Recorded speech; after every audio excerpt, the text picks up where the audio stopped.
కళ్ళలోకి కన్నీరు రాగానే మాట కొంచెం తడబడుతుండగానే ఏమైంది మామా అంటూ అడిగే గొంతు వీరా. నీతో ఉంటే నవ్వుతూ ఉంటారా, నువ్వుంటేనే మనమని అంటామురా.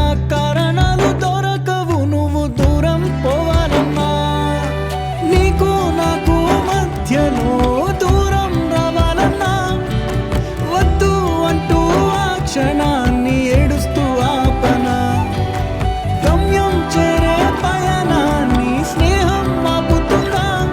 నీ మంచే కోరి పొమ్మనేంత ప్రేమే మాకు లేదా. అల్లుకున్న తీగతో కలుసుకున్న కులం స్నేహమన్న మాటలో ముచ్చటైన ముకురం. అందమైన జీవితం పంచుకున్న దోస్తులం.